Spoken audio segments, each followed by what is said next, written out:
बिस्मिल्लाहिर्रहमानिर्रहीम। अस्सलाम वालेकुम नाज़रीन, मैं हूं डॉक्टर अली और आप देख रहे हैं मेरा फेसबुक और यूट्यूब चैनल। नाज़रीन, रात गए बहुत बड़ी डेवलपमेंट हुई थी। अभी सुबह सुबह उसकी अपडेट्स आना शुरू हुई हैं। पाक फौज ने दहशत गर्दों की टॉप कमांड जो है उसको गिरफ्तार कर लिया है। नाज़रीन, एक बहुत बड़ी अपडेट आ रही है, जबकि दूसरी जानिब नाज़रीन फितना उल ख़वारिज की एक बहुत बड़ी तादाद और फितना उल हिंदुस्तान की एक बहुत बड़ी तादाद जो है वो पंजाबियों को गाड़ियों से उतार रही थी। ये इस दौरान पाक फ़ौज के शेर पहुँचे और उन्होंने सब के सब जो है वो जहन्नुम वासिल कर दिए। इसकी ताज़ा तरीन तफसीलात आपके साथ शेयर करेंगे। 50,000 कबालियों का जो बलूचिस्तान के कबाली उनका लश्कर इस वक्त पहाड़ों के ऊपर ये जहन्नुम के कुत्तों को ढूंढ ढूंढ कर निशान इबरत बना रहा है। इसकी तफसीलात आप जानेंगे। और नाज़रीन, भारत के वज़ीर दिफ़ा राजनाथ सिंह ने अब एक नया जो है वो ब्लंडर किया है, एक नई स्टोरी जो है वो सामने लाया, वो भी आपके साथ शेयर करेंगे। और नाज़रीन, ईरान में धमाका रिपोर्ट हुआ है बहुत बड़ा तेहरान के अंदर, इसकी भी ताज़ा तरीन अपडेट आपके साथ हम शेयर करेंगे। वीडियो की तफसील में जाने से पहले अगर आपने हमारे इस चैनल को सब्सक्राइब नहीं किया हुआ तो आपसे गुजारिश है काइंडली इसको सब्सक्राइब कर लें और बेल आइकन को ज़रूर दबा दें ताकि हमारी आने वाली वीडियो सबसे पहले आप तक पहुंच सकें। नाज़रीन, हम आपके शुक्रगुजार हैं जो आप हमारे वीलॉग्स को देखने के लिए वक्त निकालते हैं और कमेंट सेक्शन में अपनी मोहब्बतों का इजहार भी करते हैं। नाज़रीन, इस वक्त सिचुएशन जो है वो ये बन चुकी है कि पाकिस्तान की मुसल्लह अफवाज जहाँ जहाँ भी ये फितना और ख्वारिज छुपे हुए हैं वहाँ वहाँ पर इंटेलिजेंस बेस्ड ऑपरेशन भी कर रहे हैं। और चूँकि उन एरियाज़ के अंदर एक बड़ी डिफ़िकल्ट टेरीन है बलूचिस्तान की, तो वहाँ पे इंटेलिजेंस बेस्ड ऑपरेशन ज़्यादा होते हैं। इंटेलिजेंस इत्तलात के ऊपर जो है वो ऑपरेशंस होते हैं तो ही कामयाबी मिलती है। अदरवाइज़ आपको पता है कि वहाँ पे काफ़ी मुश्किल है पहाड़ों के अंदर ऑपरेशन करना। नाज़रीन, आज जो है वो एक बड़ी कामयाबी थम का इलाका है, वहाँ पर जो इंटेलिजेंस बेस्ड ऑपरेशन किया गया, इसमें 5 कमांडरों को ज़िंदा गिरफ्तार किया गया। नाज़रीन, ये बहुत बड़ी कामयाबी होती है कि जो टॉप कमांड होती है इनकी, जो कमांडर होते हैं जो दहशत गर्दों को लीड कर रहे होते हैं, तो उनमें से ज़िंदा पकड़ा जाना किसी का ये एक तो क्योंकि आम जो होते हैं दहशतगर्द उसमें मोस्टली वो लोग होते हैं, अभी जो इंकशाफात सामने आ रहे हैं वो ये है कि ये BLA और BLF के अंदर तकरीबन आधे से ज़्यादा जो दहशतगर्द हैं वो नशई हैं। और ये वो हैं जो नशे की वजह से या नशा पूरा करने के लिए अपना ये दहशतगर्द ग्रुपों में शामिल हुए हैं।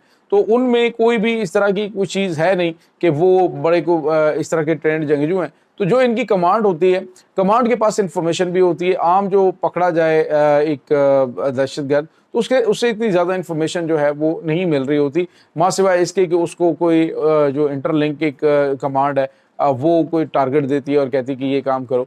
तो अब नाज़रीन, जो खबर सामने आ रही है, ये थमका इलाका, यहाँ पर एक बड़ी कार्रवाई प्लान हो रही थी, बड़ा महफूज ठिकाना इन्होंने ज़ेर ज़मीन बना रखा था और इसमें 5 दहशतगर्द कमांडर गिरफ्तार हुए हैं। और इनमें बताया जा रहा है कि जो डायरेक्ट लिंक्ड होते हैं फॉरेन एजेंसियों के साथ, उनमें से एक अहम कमांडर है। तो ये एक बड़ी कामयाबी पाकिस्तान को मिली है। और इसके बाद नाज़रीन, आपको ये बताते चलें, एक और बड़ी और अहम तरीन डेवलपमेंट हुई है, वो ये है कि जिस तरह से बसों से उतार कर और शनाख्ती कार्ड चेक करके वहाँ पे ये दहशतगर्दी फैला रहे हैं और पंजाबियों को निकाल के वहाँ पे शहीद कर दिया जाता है।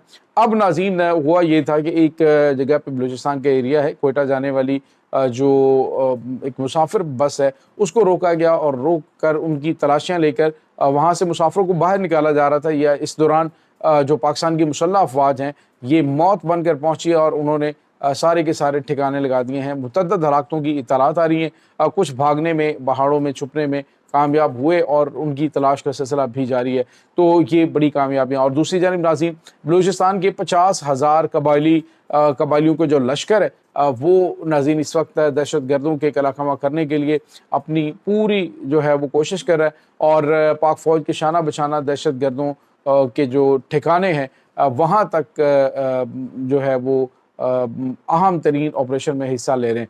तो ये एक बड़ी और आम तरीन चीज़ है कि दुश्मन जो ये प्रोपेगेंडा कर रहा था और कह रहा था जी कि मुकामी आबादी तो हमारे साथ, और कुछ ये BYC के जो इनके सहूलतकार हैं उनको साथ मिलाकर वीडियोस बना लेते थे और कहते थे देखें जब हम बैंकों को आग लगा रहे होते हैं, जब हम गवर्नमेंट के इदारों को आग लगा रहे होते हैं, तो تو اس دوران جو ہے وہ ہمیں لوکل لوگ سپورٹ کر رہے ہوتے ہیں۔ ناظرین، بلوچستان کے اندر پانی کا بڑا مسئلہ ہے اور وہاں پہ صورتحال یہ ہے کہ یہ BLA BLF کے دہشت گرد کیا کرتے ہیں کہ وہاں پہ موجود جو ٹیوب ویلز ہیں ان کو آگ لگا رہے ہیں، ان کو ختم کر رہے ہیں، تباہ کر رہے ہیں، یہاں تک کہ سولر پینلز کے ذریعے چلنے والے جو موبائل ٹاورز ہیں ان کو یہ گولیاں مار کے ڈیمیج کر رہے ہیں۔ تو ان کی اصلیت کھلنے کے بعد اب جو قبائلی ہیں انہوں نے کہا یہ تو ہمارے فیوچر کے ساتھ کھیل رہے ہیں، دشمن کے اعلیٰ کار ہیں۔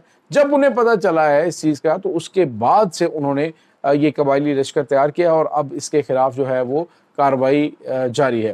اس کے بعد ایک اور بڑی اور اہم ترین خبر آپ کے ساتھ ہم شیئر کریں۔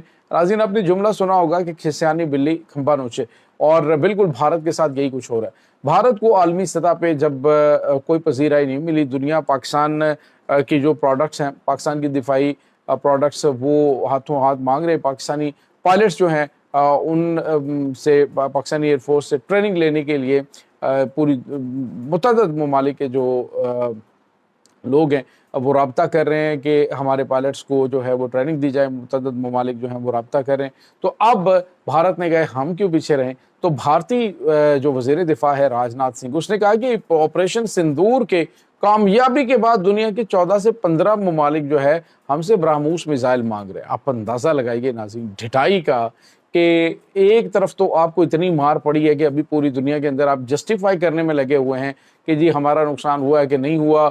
ڈسالٹ ایویشن کے حوالے سے میں نے آپ کو بتایا کہ انہوں نے دعویٰ کیا جی کہ ان کے CEO نے کہا ہے کہ جی کوئی رافیل طیارہ نہیں گرا، اور بعد میں ڈسالٹ ایویشن جو فرانس کی طیارہ ساز کمپنی، انہوں نے کہا جی کہ ہمارے CEO نے ایسا بیان ہی کوئی نہیں جاری کیا، وہاں پہ ان کو پھر جو ہے وہ ہزیمت کا سامنا کرنا پڑا۔ تو اب جو ہے وہ بھارت یہ کہنے کی کوشش کر، اب یہ کہے گا جی کہ ہمارے تو تیجاس طیارے جو ہیں وہ بڑے اسٹیٹ آف دی آرٹ ہے اور دنیا ہم سے تیجاس مانگ رہی ہے۔ جو کہتے تھے ہمارے پاس رافیل ہوتے تو یہ ہو جاتا، اب رافیل جو ہے اس کو بڑا سکون آ گیا، پاکستانی میزائلوں کی رینج جہاں تک ہے اب انہوں نے اس سے دور اس کو ڈپلائی کر رکھا ہے کہ جی یہ رافیل جو ہے وہ پاکستانی بیسز کے بھی نزدیک، یا پھر ان کی جو شارٹ رینج بیلسٹک میزائلز ہیں، شارٹ رینج جو کروز میزائل ہیں، ان کے رینج کے اندر بھی یہ نہ آئے۔ تو یہ ناظرین کچھ تازہ ترین اپڈیٹس چل رہی ہیں۔ دوسری جانب ایران کے دارالحکومت تہران میں ایک بڑے دھماکے کی اطلاعات آ رہی ہیں، اور اس حوالے سے متعدد قسم کے دعوے کیے جا رہے ہیں سوشل میڈیا کے اوپر، لیکن ابھی تک کوئی مصدقہ اطلاعات نہیں ملی۔ البتہ سوشل میڈیا کے اوپر ویڈیو وائرل ہے، ایک بڑا دھماکہ، اور اس کے بعد آگ اور دھوئیں کے بادل جو ہے وہ آسمان کی طرف بلند ہوتے ہوئے دکھائی دیتے ہیں، لیکن اس حوالے سے ایرانی حکام نے کوئی بھی اسٹیٹمنٹ جاری نہیں کی، اور یہ ویڈیو جو ہے جس حوالے سے دعویٰ کیا جا رہا ہے اس کے بارے میں بھی شکوک و شبہات کا اظہار کیا جا رہا ہے کہ یہ ویڈیو ابھی کی نہیں ہے، یہ پہلے کی کوئی ویڈیو ہے جس کو ابھی کی ویڈیو جو ہے وہ کر کے کچھ اسرائیلی میڈیا کی جانب سے اس کو ہائی لائٹ کیا جا رہا ہے جی کہ یہ کوئی اٹیک جو ہے وہ ایران کے اندر سے ان کی پراکسی نے کیا ہے، لیکن ایسا ابھی تک ناظرین کوئی کنفرمیشن نہیں آئی ہے۔ یہ ناظرین اس وقت تازہ ترین اپڈیٹس ہیں۔ اس تمام صورتحال کے بارے میں آپ کا کیا کہنا ہے؟ کمنٹ سیکشن میں اپنے خیالات کا اظہار ضرور کیجیے گا۔ انشاءاللہ بہت جلد ملتے ہیں ایک نئی ویڈیو میں، تب تک کے لیے اپنا بہت سارا خیال رکھیے گا۔ اللہ وارث۔